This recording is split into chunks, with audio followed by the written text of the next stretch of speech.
Hi everyone and welcome to my Game Week 12 transfer plans. It's been international break. Hopefully you've enjoyed the little rest. Nah, no one enjoys international break. I'm so glad Premier League football's back this weekend and FPL comes back with it.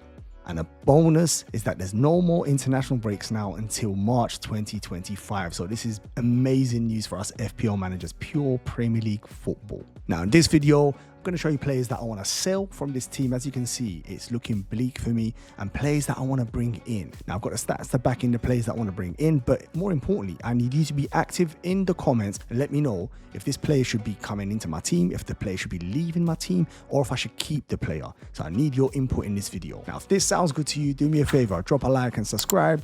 Let's get straight into it. Where do we start with this team? Let's have a look at the flagged players. Starting with Trent, who came off against Villa with a hamstring injury. Whether 2 weeks is going to be enough for him to be ready for Southampton away, I'm not quite sure. But let's wait for a slot update. Regardless of what slot says, Trent is one of the players on the chopping block for me. Mbumo and Semenyo, I'm not quite sure about their flags, whether it's fake international break injuries. So I'm waiting for an update, but hopefully they are going to be fit and ready to start game week 12. Cole Palmer seems fine. I saw him training with Chelsea today. It looks very positive. I think he starts against Leicester. Phil Foden, yellow flagged, but he's more than just yellow flagged. He's a major problem for my team, even when he was playing. A player we need to discuss later on in the transfer plans. Now, apart from the flagged players, the major issue with this team is no Mohamed Salah, who has been destroying me recently. I've kept faith with Haaland, who's gone the other way, while Salah has been flying. Now, in this video, do I rip up the team and bring in Mohamed Salah? Do I get rid of Foden and all the other players who are underperforming to free up the money to bring in Mohamed Salah and keep Haaland as well? So there's things I need to discuss. I'm going to need your input in this video. So let's get straight into it. The first player we're going to look at is Phil Foden himself. Now, I couldn't foresee this transfer going so bad. He's been in my team for about 3 or 4 game weeks and it's been hideous. Now, when you look at the statistics, the stark one that stands out for me is points per match. 2 points per match for a midfielder that costs 9.2 million. Now that just tells you everything. It's been a disaster. You're asking, why did we bring him in, or why did I bring him in? Well, the reason was, I remember Phil Foden from last season, an elite player. He was player of the season. Then I looked at Manchester City's fixtures around that time. They were the best fixtures. I really liked them. And I was thinking, surely they had all the injuries. He has to get the minutes and he has to start returning, and he'll be an ultimate differential to help me shoot up the mini leagues. I was right about one of the things, and that is the minutes. From game week 9 upwards, he started to get 90 minutes, which is a big plus. Unfortunately, I got the points wrong. The XG and XA were not bad, but he just was not returning. And to own him at the same time Manchester City had that huge drop-off. I mean, Pep's never lost 4 games in a row.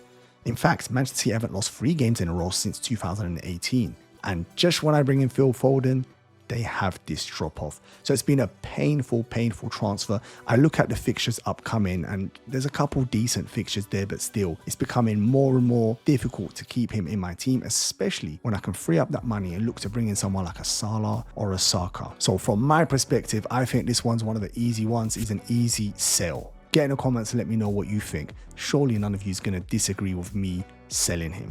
Now, the next player we need to discuss is Mohamed Salah. If you own him, you're smiling. If you don't own him, you're actually panicking.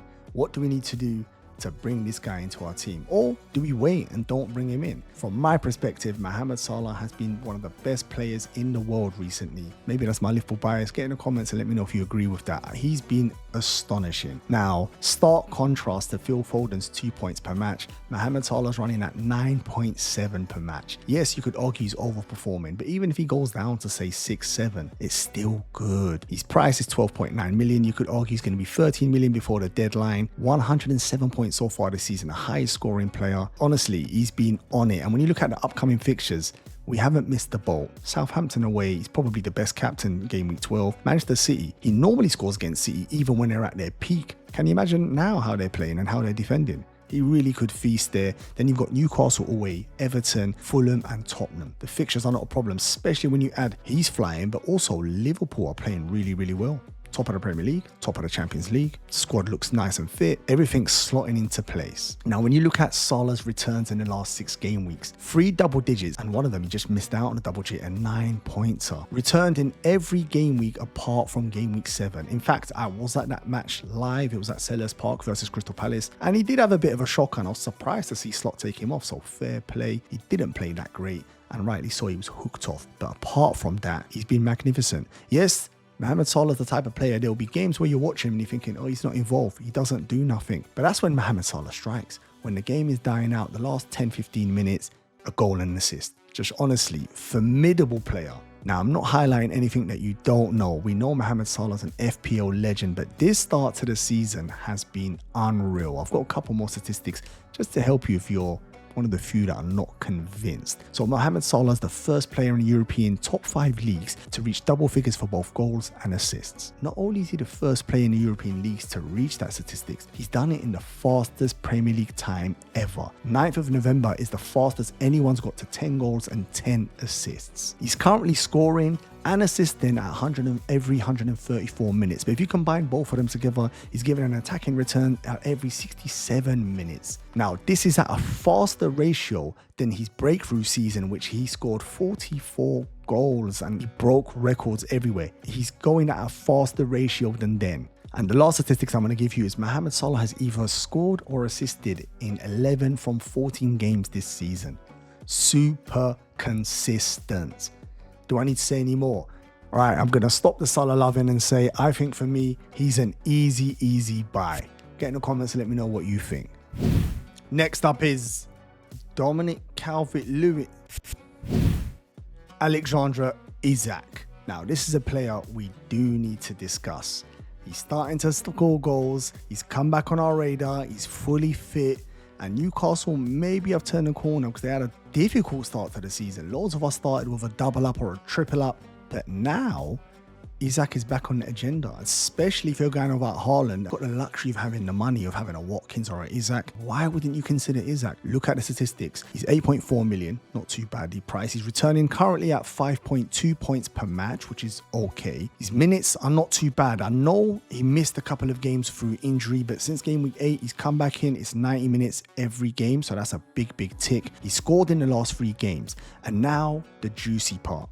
The fixtures. West Ham at home, Crystal Palace away. Liverpool's a bit of a grim fixture, but after that, Brentford, Leicester, Ipswich. I love the 5 from the next 6. I think they're gorgeous fixtures. From my perspective, the more I think about it, the more Isak makes sense. Now, someone like me who's got Haaland, I could sell him, bring Isak in, who you could argue might match Haaland's return ratio, or even if he's a little bit under, but then it frees up the money for me to bring in the Salah and Saka. So this is what's really turning my head. I'm in that position now. Do I move or do I figure out another way to keep Haaland in and avoid these other alternatives? But Isak for me is really calling. And there's a couple more statistics we need to consider. So I'm going to give you some of the pros and cons. Now, when you look at Isak, the minutes are good. He's the main guy there. Wilson will be fit eventually, but how long before he's broken? And even when he is fit, I mean, Isak is the main guy there. He's the top boy. He has to start every game. So I'm not even concerned about whether Wilson's fit or not. Penalty taker, you know us FPL managers, we love a penalty taker. So that's a huge tick for us. Excellent fixtures like I discussed a minute ago.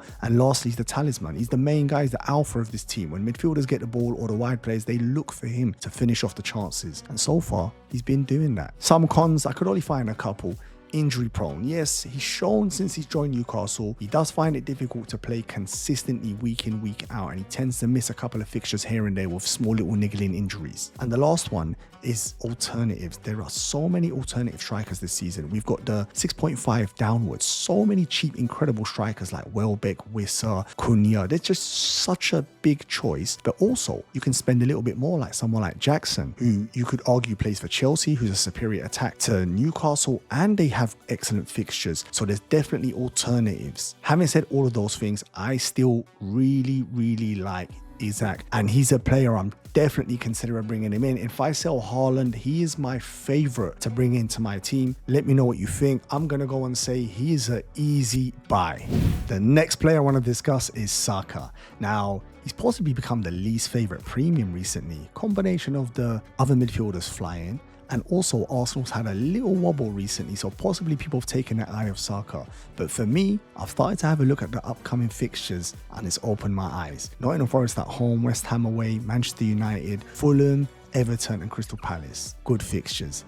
Now, good fixtures bring form, and someone like Saka, who's already super consistent, 6.7 per match he's returning currently. He's 10.1 million, which obviously if you already own 3 of the other premiums, it becomes very difficult to own him. So I can see why he's dropped off in his ownership. He's only 25.3% owned, which is quite rare for someone like Saka, who was incredible last season. And when you look at his returns in the last 6 games, bear in mind game week 8 he missed through injury, which is quite rare as well. He plays nearly every minute of every game. He's had just 2 returns, which is not unlike him. So I said, when you put all of that together, you can see why people have slept on Saka. But me personally, I think he's going to come back into contention. I think these fixtures are going to allow Arsenal to jump back to how they were last season, where defensively they were formidable, but in attack they scored loads of goals. They were the second highest scorers in the Premier League. We have to remember that. Now, when you look at the other premiums, I've done a quick captain matrix here to try and help me with the Saka decision. I've tried to highlight in the next 5 game weeks who are the best captains for each game week. Now you can see with Haaland, I'm not highlighting him once for the next 5 game weeks.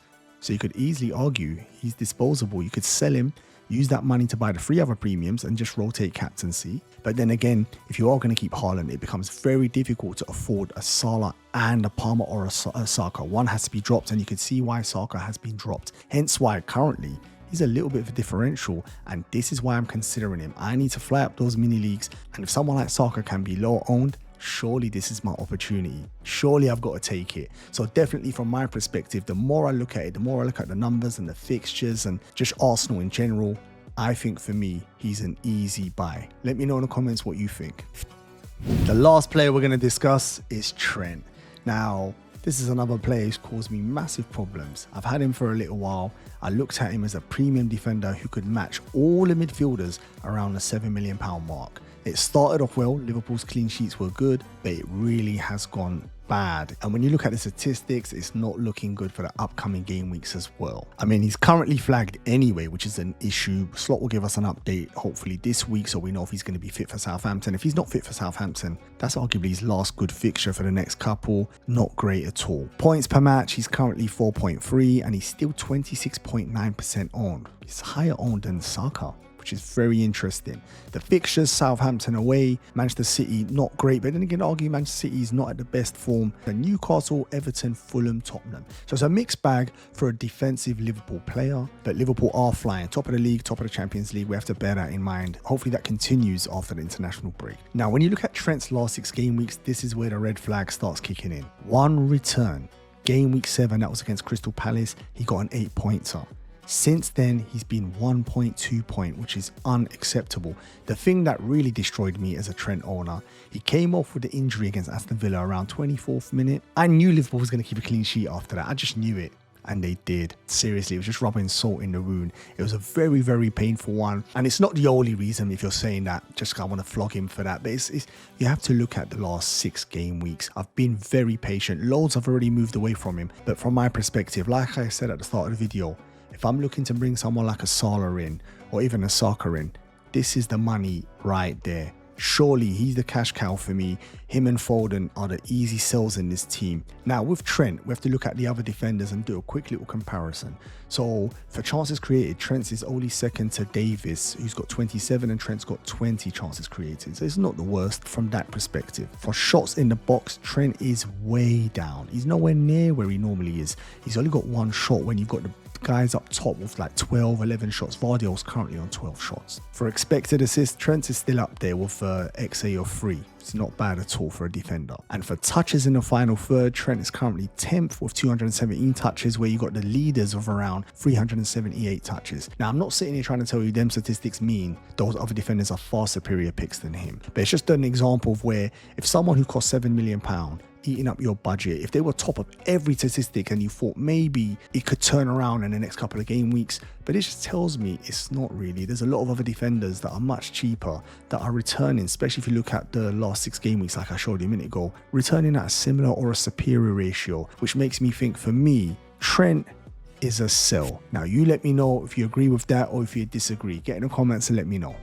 I hope you enjoyed the video, but more importantly, I hope you found the video useful. Definitely get in the comments and let me know transfers you're making this week. Also, let me know which players I should get rid of in my team and which players I need to bring in. I'd really appreciate that. Before you jump off to your next video, do me a favor, drop a like and subscribe. I'm close to reaching 1,000 subscribers and I can only do that with your help, so I'd really appreciate that. And last thing for me to say is I wish you good luck and see you on my next video.